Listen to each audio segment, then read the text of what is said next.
Mhm.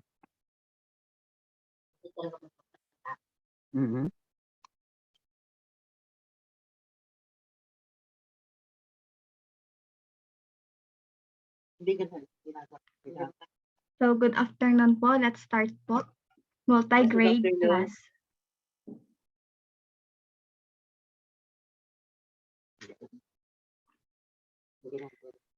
So what is multi-grade teaching? Who wants to read po?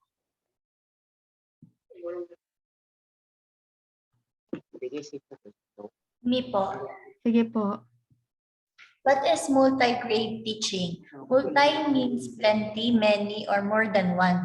The word grade means level. Multi-grade, therefore, means many grades. Multi-grade teaching is a situation in which one teacher has to teach many grades, all at the same time. It happens in all schools where there are more grades than teachers. Thank you. So multi-grade teaching, some multi-grade teachers may teach 2 or 3 grades at a time, while others may teach 3 or 4. It is common for teachers to teach 6 or 7 grades at a time at the same schools. The teacher only teaches 1 grade in traditional single grade teaching, often known as monograde teaching. Each grade students are normally the same age, but their abilities may differ. Next is, what is multi-grade class? Who wants to read po? Ako na lang po. Sige po. A multi-grade classroom refers to a class that has 2 or more grade level of children in one classroom. Multi-grade class is also called a multi-age group. The meaning of multi-age is use multi-age to mean 2 or more grade levels that have been intentionally blended together to improve learning. Okay, thank you. The school administrations may use multi-age grouping for institutional, but the end result is that the result is the children are able to interact across age groups for long-term relationships with other students and teachers. Students from different grade levels learn side by side in a multi-age middle school curriculum. Each year, a new batch of younger pupils replaces the old students who eventually leave. Why multi-grade class exists? Who wants to read po?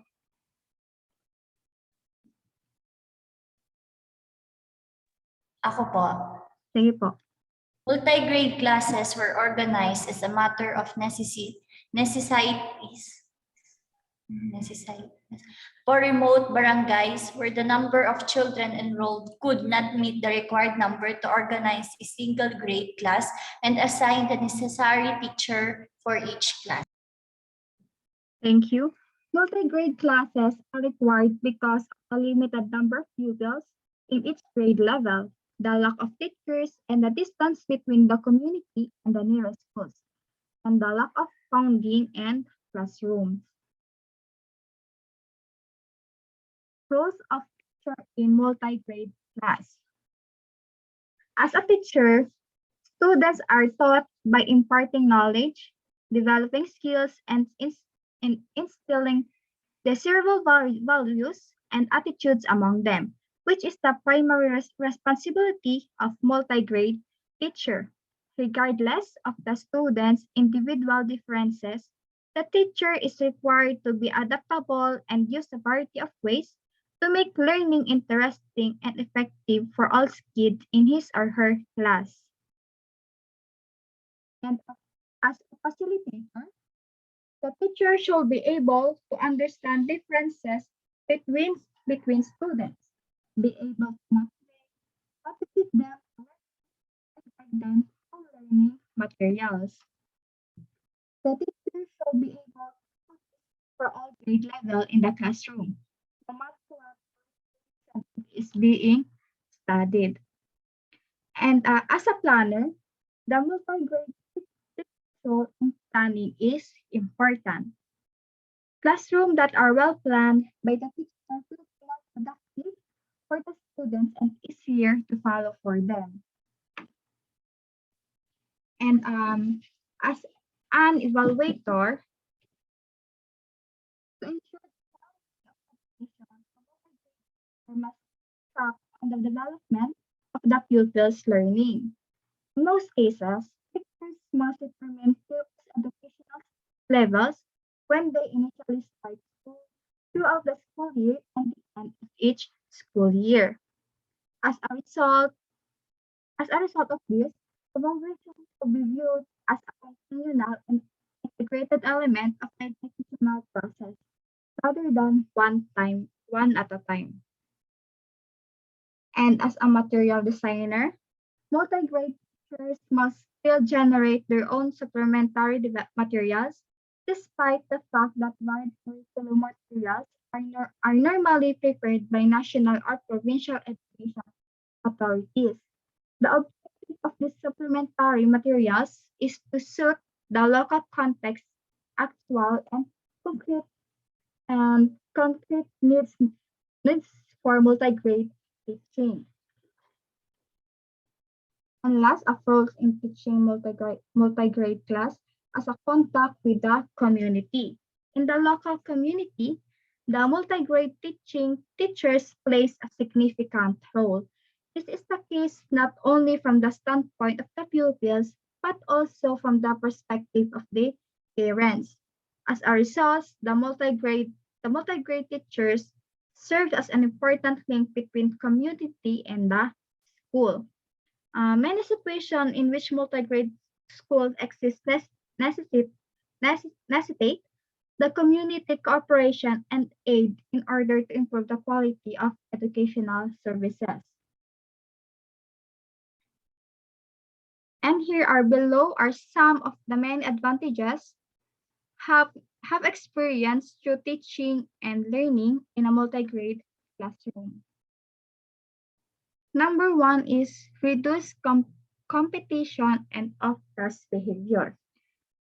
In the academic, physical, and social competition between peers is reduced as an anxiety and preoccupation of having to compete and compare oneself to the peers. Discipline measures are needed less frequently and individual differences are celebrated. The learning and social atmosphere is cooperative rather than competitive. Students receive more intentional training to be independent workers, leaders, and work as a team. Off-task behavior diminish as self-discipline and onus increase. First celebrated individuality, multi-grade classrooms are less homogeneous than single-grade classrooms. Therefore, differences are the norm and more easily accepted, celebrated. Children who are academically advanced or lagging in any particular subject area can easily take in part in higher or lower level skills, showcase their strengths and working on the challenges, all while still are maintaining interaction with their peers. The next will be reteaching and pre-teaching. Students are continually exposed to reteaching as they listen in on or benefit from the lesson being given to younger students. The review of the basic reinforces and clarifies a child's understanding even when they may be working at a more advanced level. Students are also exposed to pre-teaching on teacher's lesson and discussion with the older student. It both prepares and stimulates the younger child's thinking and reduce pressures associated with moving on to higher grades. And the role modeling and mentorship. The teachers plays a key role in modeling and intentionally teaching these skills, but in multi-grade classroom, many models are available for younger students. Older students model pro-social behavior and expectation. They have opportunities to genuinely help younger students to learn. It also helps them clarify their own learning. The cognitive development and self-esteem of both younger and older students are improved. Next po.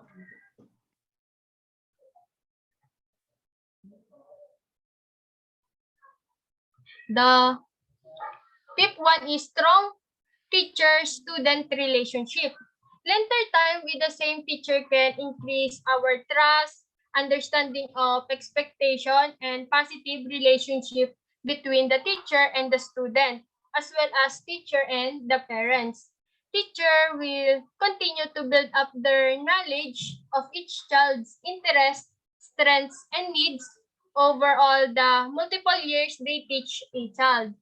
The stability of having the same teacher for a number of years can increase a student emotionally security and trust in adults.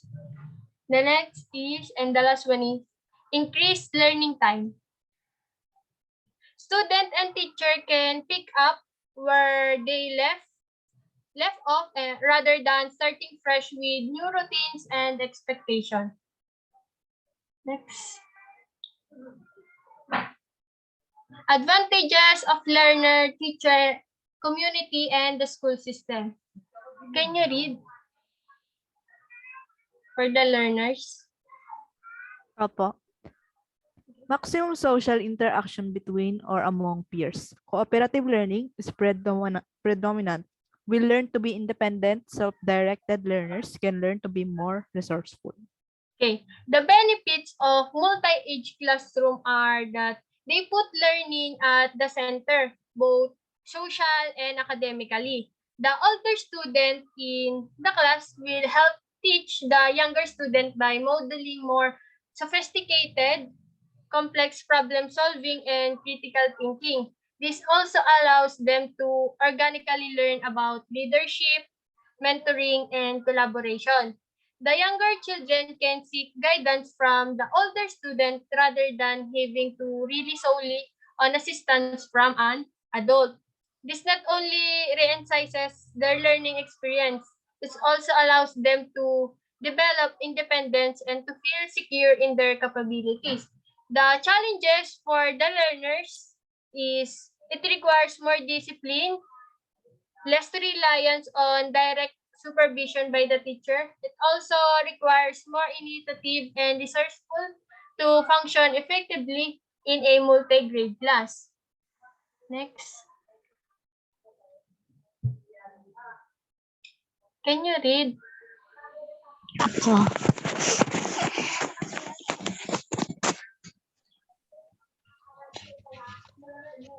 Advantages of learner, teacher, community, and school system. Teacher can make the most of inner age multi-level of curriculum learning material situations to facilitate learning processes. Okay, may isa pa. Next, Mau.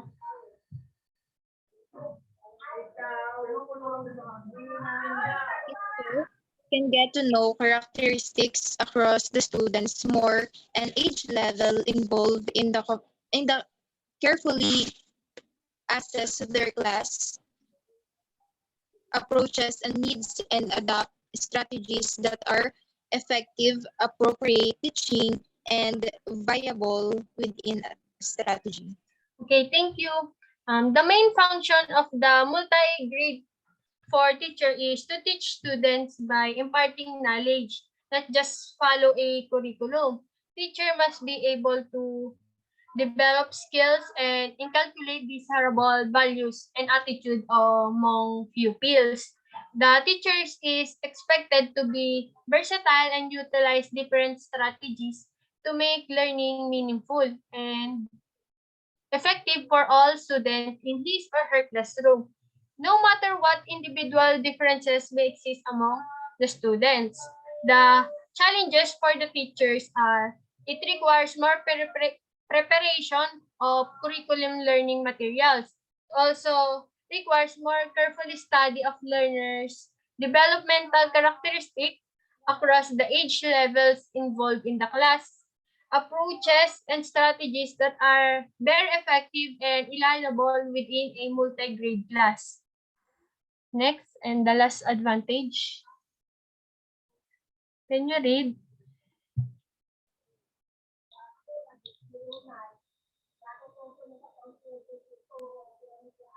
Advantage of learning teacher, community, and school system, the community. Efficient means of providing educational services to thinly populated areas and remote communities. Efficient means of using limited educational resources. Okay. Multi-grade are often located in remote and difficult to reach areas. They may be far from educational center and receive little support. The community in which they are located may not see the value of education and may speak a different language to the official of one of the school. For this reason, it is essential that the community be involved in the life of the school. Parents can be asked to come in to act as resources. The curriculum of the school might extend out into the community. The community can be asked to support the school in other ways. Multi-grade teachers should be trained in approaches that help to develop relationship between the school and the community. The challenges for the community for is student achievement may be poor if programs do not have the required resources and teachers are not properly trained. It also requires investment in training of teachers, supervisor, and administrative personnel to prepare them for the demands of multi-grade teaching and administration of multi-grade school. That's all po. Thank you.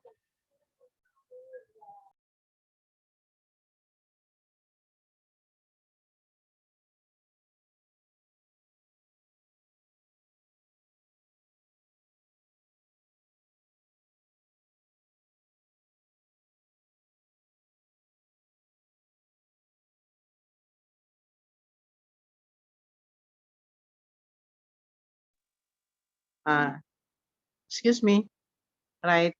And the first reporter, please send your PowerPoint to GC. Apo. And this topic should be also sent to GC. And please indicate the source, the link. What is the source? Ano source ng inyong report? Aside from the topic that I provided you in the LMS, or what I sent last week. This is additional information ito. Totoo ba? Yes po. Okay, so please send the link, ha? Kasi Yes baka tayo po. madali ng plagiarism. Right, when you say multi-grade classes, let us first discuss the first slide. Mao, please. Go back to the first slide. Going to discuss. This is a very important subject. All subjects are important, but this is the most important because this is elective. Right, the title is multi-grade class. Then the second, right, what is multi-grade? From this slide, what is your concept of multi-grade teaching or multi-grade class? When say multi or multi, what do we mean by multi? Which means two or more. Blend Yes, two or more. more. All right, if the class is composing of two classes, is that multi-grade? Is that multi-grade? Or more than one? That could Yes be po. considered as multi-grade, but the specific name is combination of two grades. And this combination of two grades, it may be grade 1 and 2. The first opening is grade 1 and 2. Right? And in what place is this organized? In what kind of location? Why is it that this multi-grade is offered? Ba't ito yung offer to multi-grade na ito? What is the first grade to be offered in a newly organized school? Ano muna ang i-offer? In a newly organized school.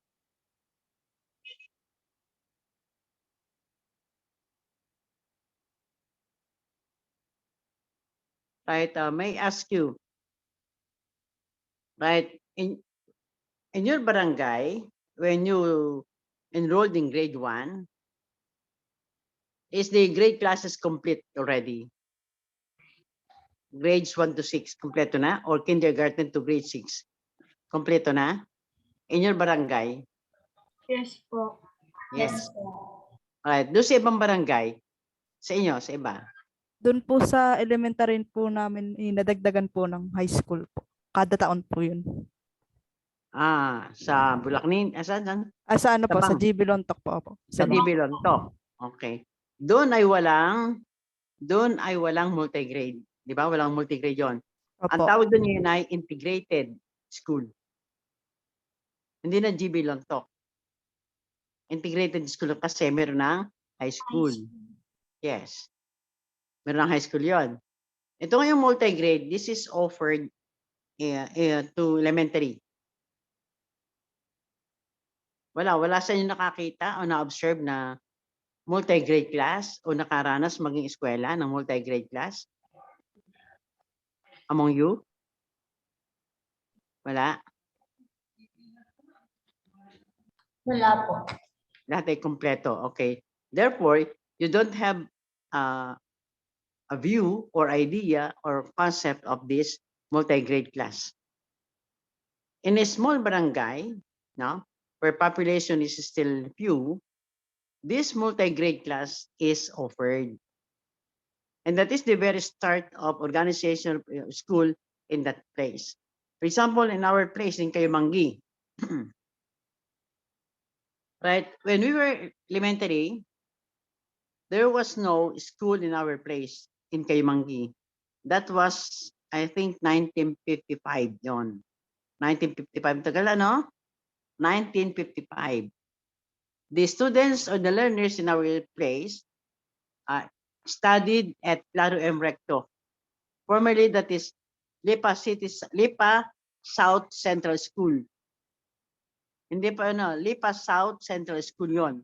Hindi Lipa City South Central School. That is the original name of that Lipa City South Central School. Therefore, we, the students from Kayumangi, we walk for 1 hour before we can reach, or 1 hour or 45 minutes before we can reach this Lipa South Central School. Yon. Then after maybe mga 1960s or 60s, the barangay captain planned, organized this, request the division office to open school. And this started with grade 1 only, one section, grade 1.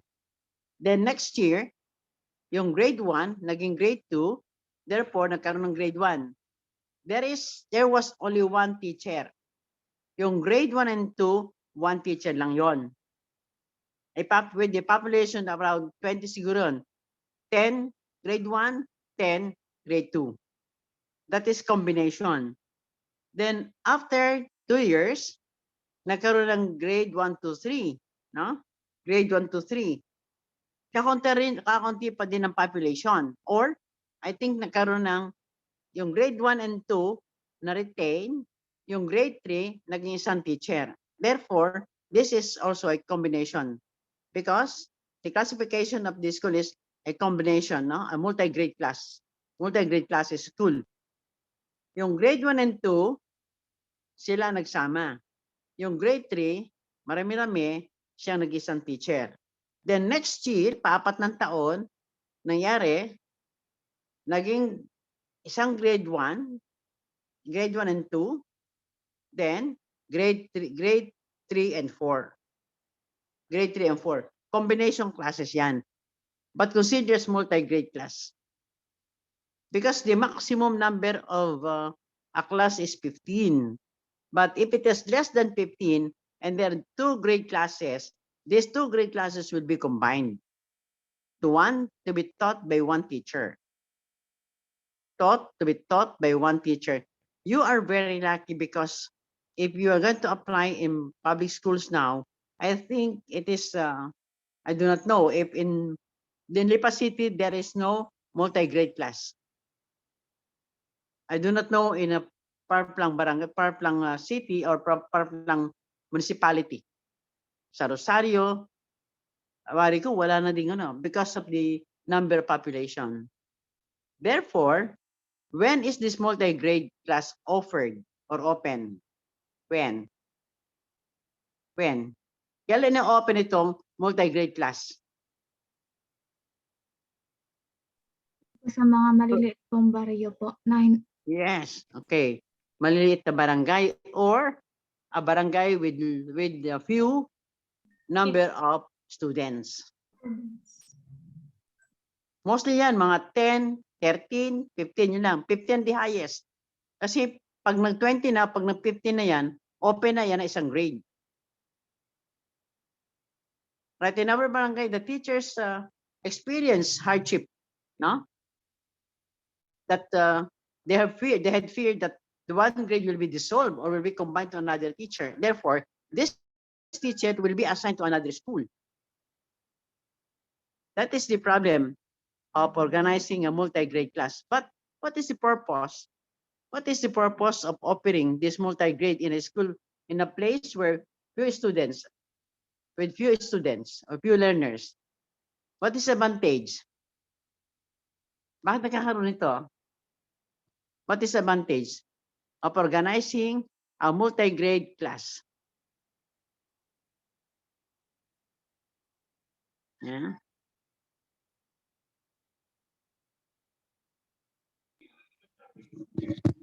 For me po, ma'am, is the student will learn po. That is sure, that is one. There's another. Because there is what they call education for all. Sa ngayon, that is for 1982. Education for all, that is the program. No, 1982, education for all. Right? Ngayon naman ay no child left behind ang policy. No child left behind policy. Therefore, if the barangay is far, if the location is far from barangay, therefore it is very hard for the learners, for the pupils, to go to a neighboring barangay. That's why the government organized this multi-grade class. Okay? Right? The next slide, please. Right? This is, no? Right? Has 2 or more grade level of children in one classroom. That is a multi-grade class. No? Or middle grade, multi-grade classes, also called a multi-age group. Multi-age group. No?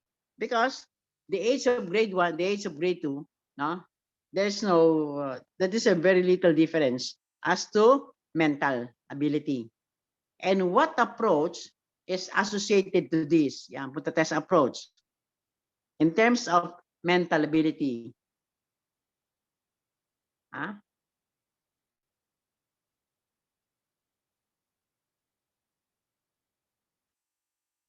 What approach is that? Why is it the 2 classes or 3 classes are combined? Grade 1, grade 2, grade 3. That is multi-grade na yun. Grade 1, grade 2, grade 3. Why is it that grade 3 and 4 could be combined? 1 and 2 could be combined. What approach is that? Anong approach yon? Ha? Tinigap niyo sa ibang subject yun. That is, pag the same, developmentally appropriate approach. Developmentally appropriate approach yon. Kanya ang grade 1 and 2 pinag-combine, 3 and 4 combine, 5 and 6 combine, or pwede namang 4, 5 and 6 combine. 4, 5 and 6 mix na yon, multi-grade na yon. 4, 5 and 6. Right, it is impossible that to have this multi-grade class with 5 grade 1s, 6 grade 2, 4 grade 3, 5 grade 4, 3 grade 6, 2 grade 5. O ilan yon? More than? More than 20 ba o 15 lang? More than 20. It is impossible because their age and their level, grade level, are not appropriately similar. They have difference as to mental ability. That's why it is impossible to merge these 6 grade levels. Hindi pwede. Yung grade 1 to grade 6, ang teacher ay hindi namumulat doon sa paggagawa ng lesson plan. And in this, there is one disadvantage of, on the part of the teacher, there's one advantage. Teachers will have many preparations. Maraming preparation ang teachers dyan. Okay? Please go to the next slide. Right, what is the reason why multi-grade classes exist? Bakit? Why?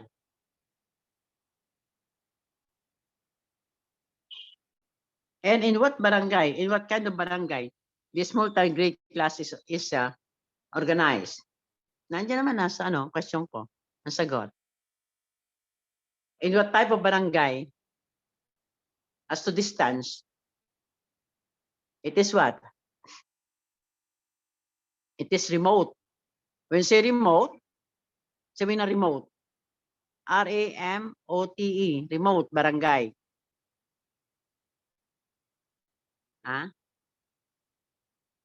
Liblib po na lugar. Yes, malayong lugar o liblib na lugar, no? Okay. Sa ibang municipality meron pa niyan eh.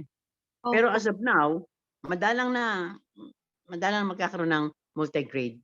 You're very lucky, hindi kayo umabot doon, no? It is a remote place. It may be 12 kilometers from the city, or it could be 15 kilometers from the city, where the population is few. Kakunti ang population. Kanya remote. Sa ngayon, ang population natin, kada barangay napakadami na. Sa amin, mga 6,000 yata sa amin. Dito sa Kaimanggi, 6,000 yata ang aming population ngayon. Pero dati, may multi-grade kami dito, multi-grade class. Operated in 1965, siguro 1965. Right, next slide, please. All right, what are the roles of teacher in multi-grade class? Of course, the first one is as a teacher. Alam natin. How about as facilitator? Why facilitator? Could you imagine the work of a teacher if she is handling 2 or 3 classes? Could you imagine? Na-imagine nyo ba ang itsura ng teacher? Ang role ng teacher, ang function ng teacher Yes. in a multi-grade classes? Yes po. Na-imagine nyo? Yes po. Is it hard or easy? Hard po. It is hard. All right. Therefore, the role of the teacher is as a facilitator of learning. As a facilitator of learning. That's why you are trained to be a facilitator. No? Because Suppose you'll be assigned in a multi-grades, you will cry probably because you're dealing with 2 or 3 classes. You're going to facilitate. You organize the class by group. You group the classes, no?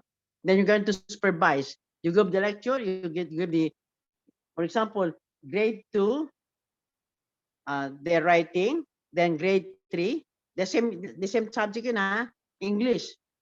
Okay, grade 2 susulat, ang grade 3, nagsusulat, ang grade 3 nagdi-discussion, ang grade 4 ay may presentation. May silent work yung grade 2, may silent work yung grade 3, at mayroon discussion yung grade 4. Ang mata ng teacher laging hiccup, no? Facilitator. As a planner, for sure, how many lesson plans the teacher will prepare? 3 lesson plans in one subject. 3 lesson plans in one subject. Right? Then, as an evaluator, all right. Alam natin yun, as evaluator. And as a material designer, right? Ano sabi ng material designer? What is that? What does the teacher prepare as a material designer? Ginawa niyo yon sa inyong demonstration teaching? What does the teacher do or prepare as material designer? Mga instructional materials po. Yes. Okay, instructional materials, all right? A contact with the community, as contact with the community.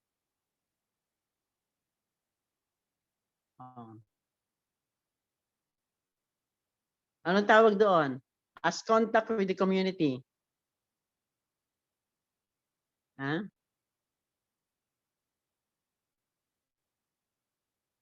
do you call that? Sa organization, sa club, anong pwesto yon? As contact with the community. Anong position yon? Yung PIO, ano yon? Yung PRO. Anong PRO?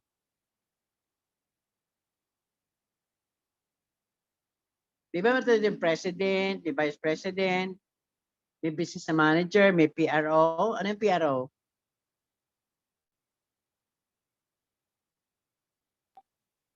Spell out PRO. Officer.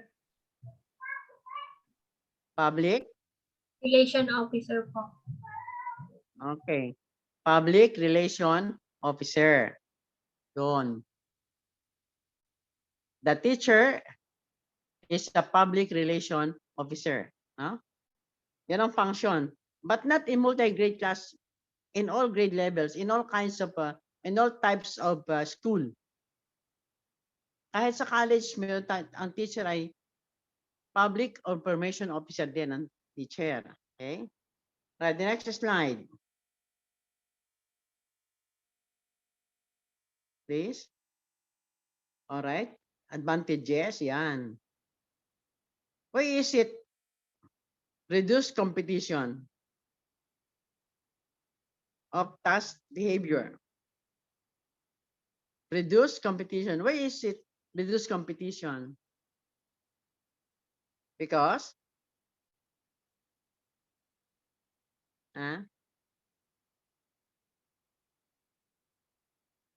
why is it reduce competition ang advantage? Because the individual learner work for having to themselves. Diba?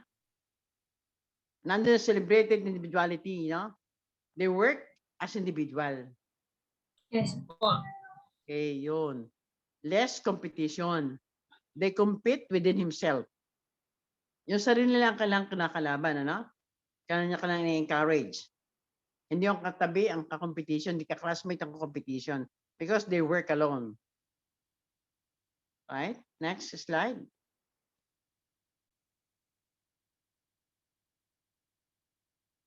All right, reteaching and pre-teaching. What is the reteaching?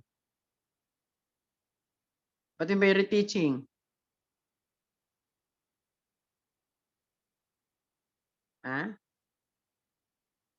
and pre-teaching.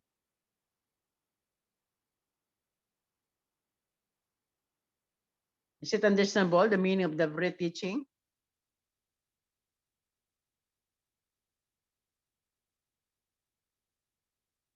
When is the skill reteach? When is the skill reteach? Kailan nare-reteach yun, no? When is the skill reteach? What is the basis of reteaching the skill?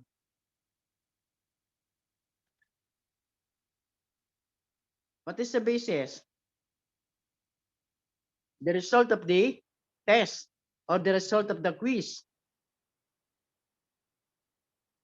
How? What measurement you're going to apply to determine if the skill is to be taught again,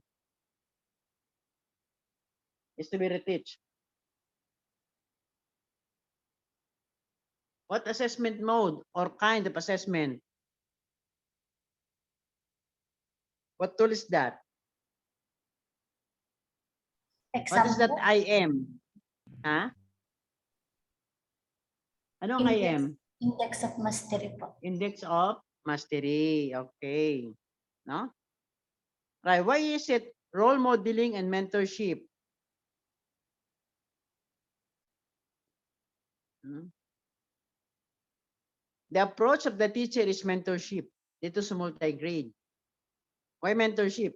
Because you're going to divide the class, no, by grade level, and there would be one leader to lead the group. Kanya mentorship. Bawa, may group activity. The leader of the best student, the performing student, will serve as the leader or will serve as the teacher of the group. Kanya mentorship. The child, the best teacher, the best student, no, the performing student in the group serves as the teacher. No? He has mentees. For example, there are 8 students. One or two of this group will work as mentors of the 6 students. Therefore, if there are 8, the class will be grouped into the group, or the grade level will be grouped into two groups, and one performing student will lead the group, and the other the best student will mentor the other group. That's why it is role modeling and mentorship in group activity. Okay, next slide. The strong teacher-student relationship. How? Huh? Strong teacher-student relationship.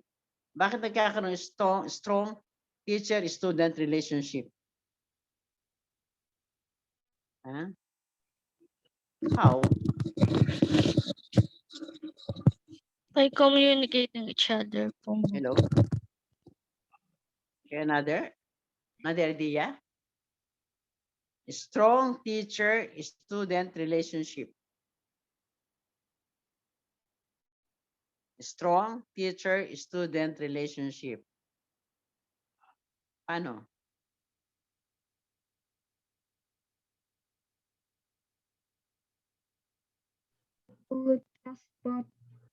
In what way that there could be a strong teacher-student relationship? Well, in fact, there are 2 grade levels. Paano magkakaroon ng strong teacher-student relationship? What is the minimum number of a class? Sa regular class. What is the minimum number? It is, the least is 30. That is the 30. minimum. 30. Therefore, if there are only 20 students, 20 learners, because there is a few number of students, therefore, the teacher is focused in delivering instruction to these 2 sets of students. There are only 10. No? And why is it increased learning time? Bakit nagkakaroon ng learning time? Increased learning time. Huh? Bakit? Nagkakaroon ng increased learning time sa multi-grade class. So that none of the students will be left behind. Okay. The student who is left behind will be given what? Scaffolding or another Support. activity before they go home. Di ba? Increase learning time. Because there are very few identified kung sino magaling at kung sino mahina. But if the class is a group of 30 or 40, very hard to identify. Within 1 week or 2 weeks, mahirap ma-identify kung sino magaling, kung sino mahina. Right? The next slide, please.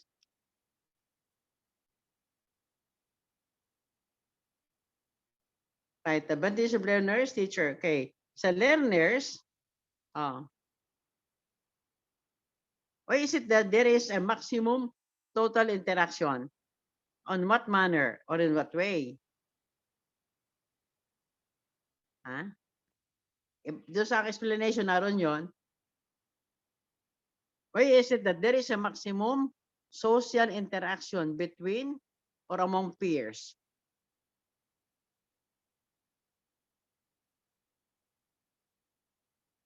Yan sabi siya, pag 10 lamang, sila magkakagrupo, there is a maximum social interaction. Okay, for example, you're only 9, no? If it is face-to-face, there will be a maximum social interaction among you. Kasi there are few. Everyone is given a chance to share their knowledge. And there is cooperative learning. They work with each other. Therefore, after working with each other, the output there is that everyone will be independent and then they can or he can work alone. Yan ang advantage sa multi-grade class. Well-developed sila. Hindi ka doon sa 40 ang class, no? 40 members.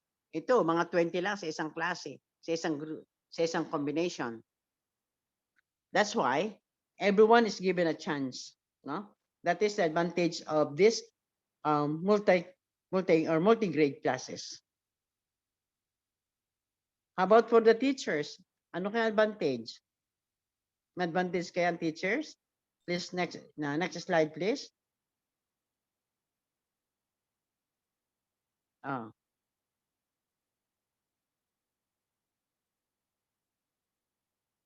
How? Paano yung multi-level of curriculum learning materials? Paano magagamit yon? For example, if the subject, in English, or in Filipino, if the topic is about panghalip, right, sa grade 1 o sa grade 2, panghalip panao, sa grade 3 ay, anong uri pa ng panghalip bukod sa panao? O sige, sa English na, no? Right. Personal pronoun, demonstrative pronoun, ano pang klase ng pronoun? Bawa, doon sa group 1, pang grade 2, personal pronoun. Doon sa pang grade 3, demonstrative pronoun. Kanya, yung preparation ng teacher ay iisang magagamit. Na natapos na doon sa grade 2, pwede nang gamitin yon pag doon sa, natapos sa grade 3, yung material na doon, nagamit na sa grade 3, okay? Yung kanyang ginamit sa grade 2 noon, magagamit niya doon sa grade 2 ngayon. Kanya, learning material situation is to facilitate learning processes, no? Inter-age, multi-level of curriculum through preparing instructional materials. Kung anong ginamit ng grade 2 ng taon, may grade 2 ngayon, yun ang ginamit niya doon. Gagamitin niya ngayon. Itatago ngayon yung materials. Right? When you become a teacher, you have to preserve your instructional materials. Prepare a durable instructional materials and keep in a safe place so that if you'll be assigned in the next year, will be assigned the same grade next year, you can use that again. Huh? Ganun din sa multi-grade. Right, next slide please. That is advantage for the teacher. Oh. Sa community naman.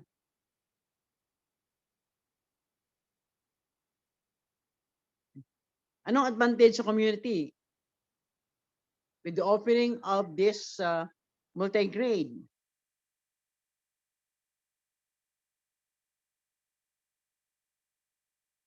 Ano mang benefits?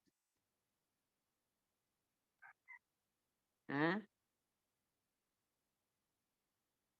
Sa community, bawa, sa halip na pumunta sa malayo, lumipat ng barangay, isang barangay. Pupunta sa isang barangay because mayroong school doon. If multi-grade class is offered in in that barangay,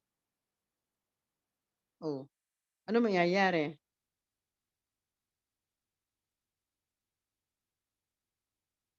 What do you mean by efficient means of providing educational services? Ano yon? Efficient means of providing educational services.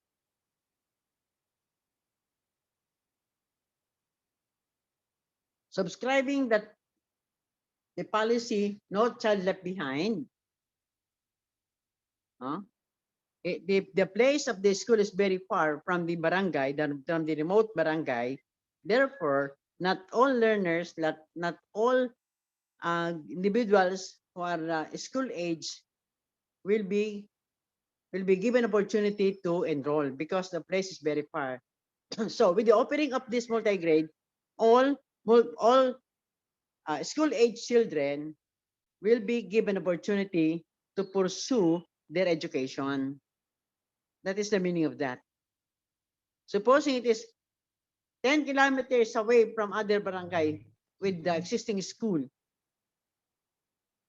it is very hard for the FOC to send his students or his child to that school. Therefore, these children will be deprived of education.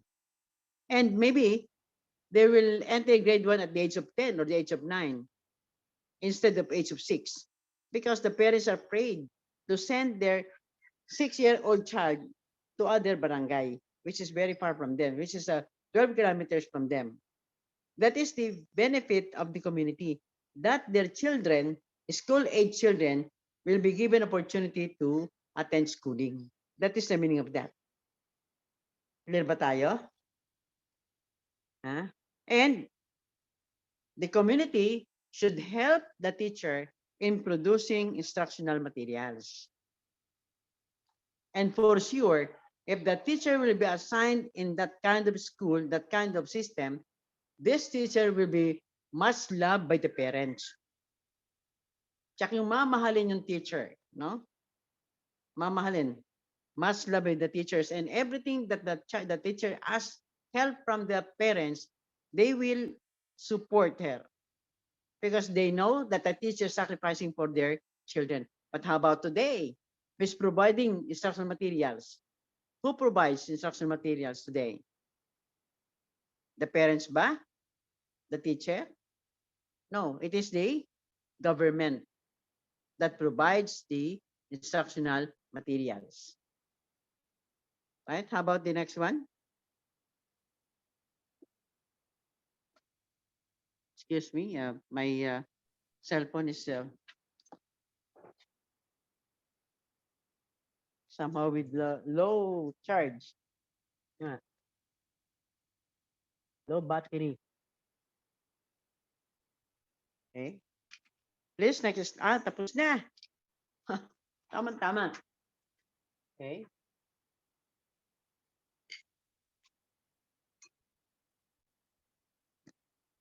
All right. From our discussion, from the report, and from my explanation, what concept that you get? Thank you, reporters, Ms. Akusa and Ms. Janelle, right? And to the others who participated in. Okay. What concept do you get?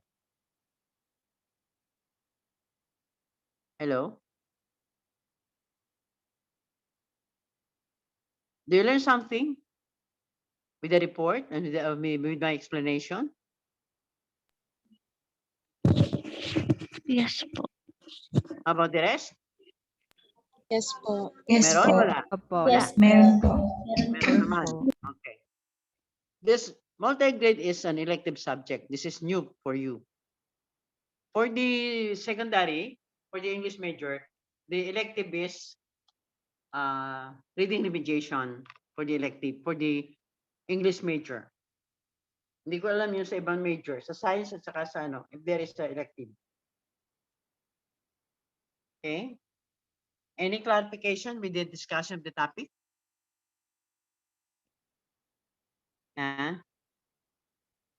Any clarification? You know? All right, have you visited your LMS? Kanina po, Oh, ano nakalagay sa activity? Ano activity? Anong date of submission? bukas po. Bukas. Ano bukas? 8? Opo. Are you Opo. ready to submit? Po. Are you ready to submit? Hindi po po. Pwede pong magpa-adjust po. Oh. Wala po si Eka po. Wala pa po si Eka sa LMS po. Opo, hindi po ako na-enroll po sa LMS po. Nung Bakit? subject po natin din po. Bakit? Hindi ko rin po alam, pero nasabi ko na po ang concern ko po. Doon po sa Kanino? GC. Kay Sa Ma'am team Loris leader? po. Sa GC po nung mga may error po sa LMS. Yon. Hindi ka na ano. Pero meron ka naman kwan. May topic naman ko sa inyo sinend. Opo, sa GC po. Oo, Hindi ko yun. lang po talaga makita po yung Okay. activity nyo po. Gawa nga po Hindi ng ba wala kita pa po ako sa activity? LMS. Okay. Di bibigay ko sa iyo, ano? Ano ba ito? Ano ba sinulat yun?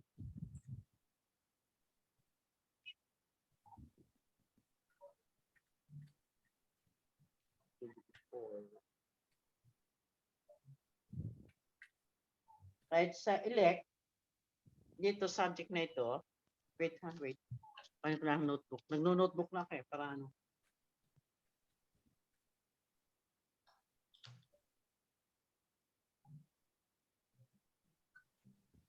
Dito sa elect, activity 1, prelim, naka-schedule na bukas 8. Opo. Oh, kailan natin bibigay? Sa 10, kaya? Kaya sa, instead na 8, kaya sa 10? Hello? Hello? Hello po. Okay. Activity 1, instead of 8, magiging 10. Ang activity 2, magiging anong date? Activity 3. Hello, ilang activity yan? 4 Tatlo po. at 3. Therefore, activity 2 pwede sa 14. Activity 3 pwede sa 17. Kaya? Kaya po. Okay. So, nabago. Ano? I-adjust. Kasi bago pa lang eh. Alright. The next group of reporters will be sinong sunod na grupo? Sinateya po. Sina? Teya. That is, anong topic ng lecture yon? Ang kanina kay Ann. Di ba? Tama? Opo. Ay, opo. Sa pagtuturo po, opo. As magtuturo ka. Opo, si Miss Deluna at Miss Akusa po yung sa elective po. Ngayon ay si Mau at si Kusa Andeluna po. Ginel. Okay, si Ginel. Sa multi-grade. Okay. Nalilito na rin ako eh. Therefore, next meeting, may naka-assign na, ano? Pati sa pagtuturo, may naka-assign din. Next meeting. Alright, please send your Yes, GC, please send your PowerPoint with the link. No? Pinanggalingan ninyo. Pinanggalingan yung PowerPoint so that your classmates can view in the internet. Kung galing sa internet. Please send sa GC plus the link. or plus the reference. Okay? Any clarification? Any clarification? Meron pa None po i-clarify? po. Ah, None yes? po. None Wala na. po.